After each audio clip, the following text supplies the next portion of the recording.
Praise the lord. Christmas ભાઈ તથા બહેનો, દિવ્ય દયાના દિવ્ય સંદેશમાં તમારું સ્વાગત છે. જુલાઈ 27મી તારીખ. આ સંદેશ સાંભળવા તમારા સૌ માટે અને તમારા પરિવારજનો વિશે પ્રાર્થના કરું છું.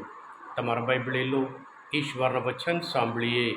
માત્યુનો ગ્રંથ 13મો અધ્યાય 31થી 35મી કલમ સુધી.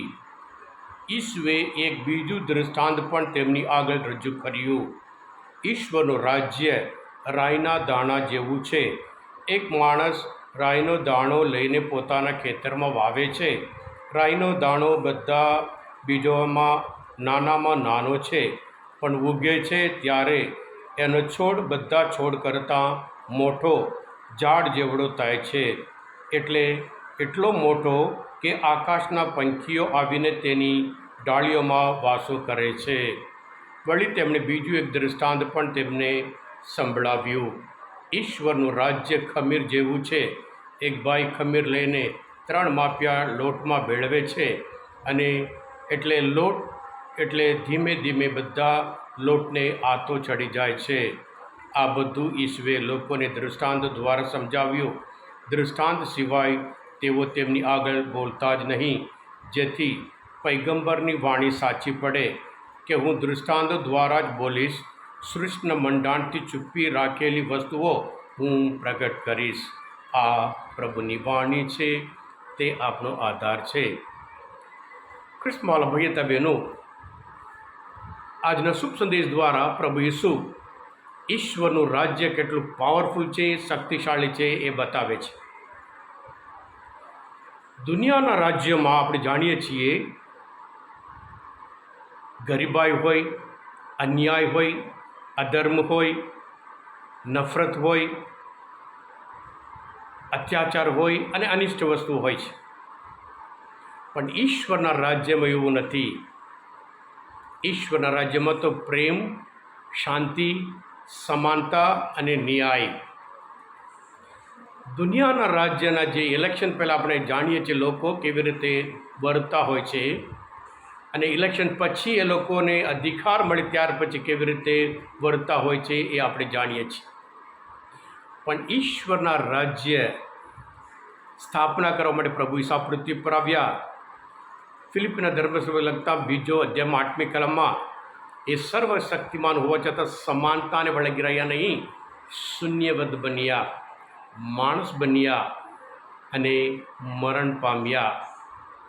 પણ ઈશ્વરના પ્રભુ ઈસુના મોઢામાંથી આવેલ એક વચન એ શક્તિશાળી સામર્થ્ય છે. એટલે પ્રભુ ઈસુ આજના શુભ સંદેશ દ્વારા એ કેવી રીતે મોટું અને મોટું થતું જાય છે. એ રાઈના બીજ જેવું છે. કદાચ આપણને લાગે છે રાઈનો દાણો કેટલો મોટો છે, કદાચ નાનો છે, પણ પેલેસ્ટાઇન દેશમાં 8 થી 10 ફૂટ સુધી એ મોટો થાય છે એમ માન્યતા છે. એટલે નાનામાં નાનું બી એટલો મોટો છોડ થઈ જાય છે, અને આકાશના પંખીઓ પણ એમાં આવીને વાસો કરે છે. અને એવી જ રીતે જે ખમીર ધીરે ધીરે લોટમાં ભેળવી ગયા આથો ચડી જાય, અને આખા લોટમાં એનું એટલે એ કેટલા અસરકારક છે, કેવી રીતે પરિણામ લાવે છે, એ બતાવે છે.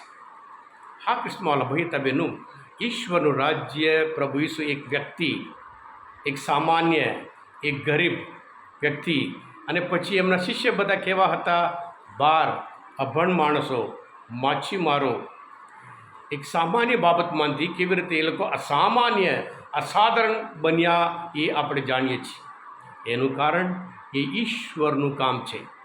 ઈશ્વરે સામાન્ય માણસોને પસંદ કરી અસામાન્ય કે શક્તિશાળી એ બનાવે છે. પિતર એક શિષ્ય એવા, અને કેવી રીતે શક્તિશાળી બન્યા, શક્તિ ઈશ્વરની છે એ બતાવે છે. આ ક્રિસ્મસ ભાઈ બહેનો, આજે પણ ખ્રિસ્તી ધર્મ માત્ર એક પ્રભુ ઈસુ અને 12 શિષ્ય અને એક નબળા ગ્રુપ તરીકે, અને જે સમ્રાટ ત્યાં શાસન કરતા હતા, એમને લાગ્યું આ લોકોને ખતમ કરીએ, આ ધર્મ ખતમ થઈ જશે. એ લોકો શીખી ગયા કે આ ખતમ કરવાથી, આ ધર્મ ખતમ કરવા કરતાં ઈશ્વરનું છે.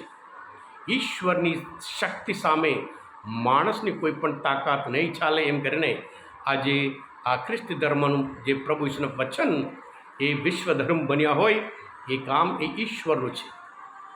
એના એક વચનમાં એક જીવ છે.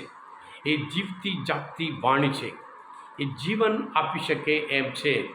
હા કૃષ્ણ ભાઈ બહેનો, પ્રભુ ઈસુના વચન આપણામાં જે પરિણામ લાવે, પ્રભુ ઈસુનું વચન આપણા જીવનમાં અસરકારક હોય, એ પિતરના જીવનમાં હોય, એ ફ્રાન્સિસ ઝેવિયરના જીવનમાં હોય, એ પૌલના જીવનમાં હોય, એ મધર ટેરેસાના જીવનમાં હોય, એટલું મોટું અસર લાવે છે, પરિણામ લાવે છે.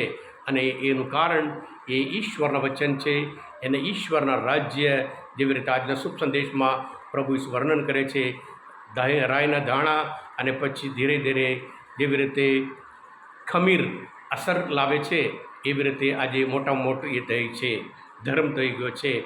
હા કૃષ્ણવાલા ભાઈ બહેનો, આપણે પણ જ્યારે આ પ્રભુના વચન પ્રમાણે જીવીએ, આપણામાં જે પ્રેમ હોય આપણે બીજા માટે પણ પ્રેમ આપી શકીએ, આપણામાં શાંતિ હોય આપણે બીજા માટે પણ શાંતિ આપી શકીએ, આપણે ન્યાય પ્રમાણે પણ વર્તા હોય આપણે બીજા માટે પણ ન્યાય આપી શકીએ.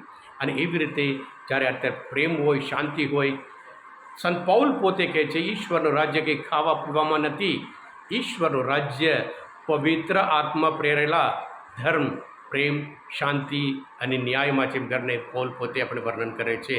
હા કૃષ્ણવાલા ભાઈ બહેનો, આજનું મનચિંતન શાસ્ત્ર પર સમજવા માટે, પ્રભુ શ્રી ઓળખવા માટે બધું થોડું થયા હોય, તમે પોતે દિવ્ય અને દિવ્ય સબસ્ક્રાઈબ કરજો અને બીજા માટે પણ ફોરવર્ડ કરજો, કારણ તમે બધા આશીર્વાદિત છો, અભિષિક્ત છો. પ્રભુ ઈસુ, હું તમારામાં વિશ્વાસ રાખું છું. બોલો દિવ્ય દયાનું જય. God bless you all. Jesus, I trust in you.